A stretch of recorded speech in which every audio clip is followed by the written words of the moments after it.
ভাই হ্যালো। আর ওই যে পিছনে দেখতে পাচ্ছেন নৌকাতে এই যে দুইজন ভাড়া রয়েছে, যদিও এটা এখনো সংস্কার করা হয়নি, মনে হয় নষ্ট হয়ে গেছে, যার কারণে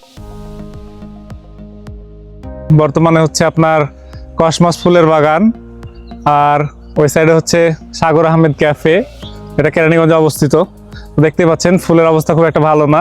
এদিকে হচ্ছে আপনার কসমস ফুল রয়েছে, আর ওইদিকে রয়েছে হচ্ছে আপনার সূর্যমুখী ফুল। আর এখানে আছে বরাবরের মতো আমার ভাই শামীম ভাই। হ্যালো ভাই। হ্যালো। আর ওই যে পিছনের ওগুলো দেখতে পাচ্ছেন সূর্যমুখী, ওগুলোর অবস্থা খুব একটা ভালো না।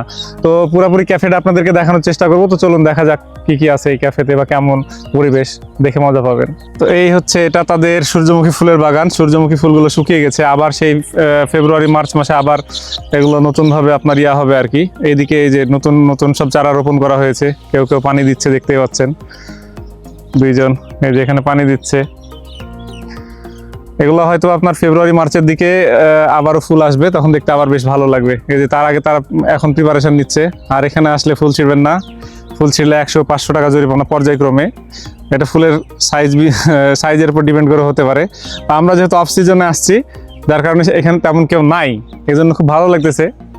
তো চলুন দেখি ক্যাফেটা কিরকম। দেখতেই পাচ্ছেন রেস্টুরেন্ট, এখন যেহেতু রমজান মাস পুরো ফাঁকা।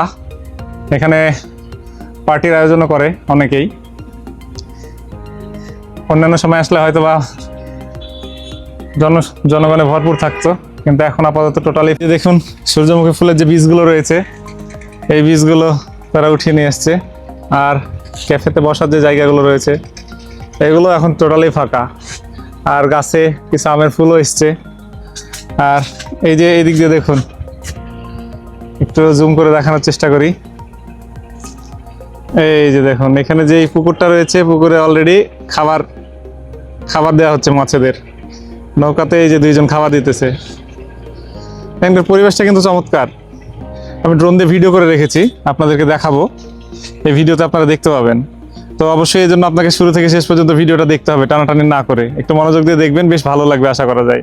এতে মজার ব্যাপার হলো যে এই জিনিসটা দেখতে অনেক ভালো লাগে। এখন আপনারা কে কে দেখছেন আমি তা জানি না, তবে যে দেখুন কাকা আর কাকি ওইখানে, তারা হচ্ছে পানি দেওয়ার ব্যবস্থা করতেছে। আর এই যে এখানে দেখুন এই যে মেশিনে পানি উঠতেছে, এটা কিন্তু অনেক দূরে আছে, যার কারণে আমি আপনাদেরকে অতটা স্পষ্ট দেখাতে পারতেছি না। তবে যতটুকু দেখতে পাচ্ছেন এটুকুই কিন্তু আলহামদুলিল্লাহ বেশ সুন্দর আছে। তো এই ক্যাফে থেকে এরকম 4-5টা এরকম ভাবেই দেখতে পাবেন। এই সাইডটা এরকম গাছে আমের মুকুল দেখতে পাচ্ছেন। আর সবচেয়ে আশ্চর্যজনক ব্যাপার হলো যে এখানে সবচেয়ে মজার একটা জিনিস দেখতে পেলাম, সেটা হচ্ছে যে এই যে এগুলো আপনারা চিনেন কিনা দেখেন তো, এগুলো কিন্তু হচ্ছে আপনার ধনিয়া ফুল। একদম সুগন্ধে একবারে মোমো করতেছে চারিদিক, এত পরিমাণ ভালো লাগতেছে এই জিনিসটা দেখে। এই জায়গাটার মানে যে ঘ্রাণটা আসছে বাতাসে, এটাতে কিন্তু একদম মন ভরে যাচ্ছে, এতটাই সুন্দর লাগতেছে। এই যে আকর্ষণ হচ্ছে এইগুলো, পানির উপরে ঝুলন্ত যেই পড হাউসের মতো দেখতে পাচ্ছেন, এইখানে বসার জায়গা আছে সুন্দরভাবে। ওই সাইডে হচ্ছে পার্কের মতো আছে, খুব দারুণ একটা পরিবেশ। এই যে এই জায়গাটা দেখতে পাচ্ছেন, এটা হচ্ছে শিশু পার্ক, বাচ্চাদের খেলার জন্য। তো আসলে তারা খুব খুশি হবে দেখলে এগুলো। এখানে যেই খেলনাগুলো রয়েছে, দোলনা রয়েছে, বেশ মজা হবে এগুলোতে। ছোট বাচ্চাদের রয়েছে, তারা এখানে এসে কিন্তু আনন্দ ফুর্তি বেশ ভালোই করতে পারবেন। এখানকার মূল আকর্ষণ হচ্ছে জেটি ঘাট, দেখতে পাচ্ছেন এখানে কতগুলো নৌকা, কত সুন্দর সুন্দর কালারিং, দেখতে মজা লাগতেছে। তো এই জেটি ঘাটটা কিন্তু আসলে অনেক সুন্দর। আর মধ্যে একটা সুন্দর ঘর রয়েছে, যদিও এটা এখনো সংস্কার করা হয়নি, মনে হয় নষ্ট হয়ে গেছে, যার কারণে এটা ভাসমান দেখে বোঝা যাচ্ছে। নিচে আপনার অনেক তেলের যে ব্যারেল গুলো রয়েছে, ড্রাম, ওগুলো দেওয়া রয়েছে। তো চলুন উপর থেকে দেখা যাক এখন এটা দেখতে কেমন লাগে।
তো কেমন লাগলো আমার এই ভিডিওটা? যদি ভিডিওটি ভালো লাগে অবশ্যই লাইক, কমেন্ট, শেয়ার এবং সাবস্ক্রাইব করে দিবেন, যাতে পরবর্তীতে নতুন নতুন ভিডিও আসলে সবার প্রথমে আপনারাই দেখতে পান। আর যদি আপনারা লাইক কমেন্ট করেন সেক্ষেত্রে কাজের প্রতি আগ্রহ অনেক বেড়ে যায়। অতএব অবশ্যই বেশি বেশি লাইক কমেন্ট শেয়ার করে দিবেন। ধন্যবাদ।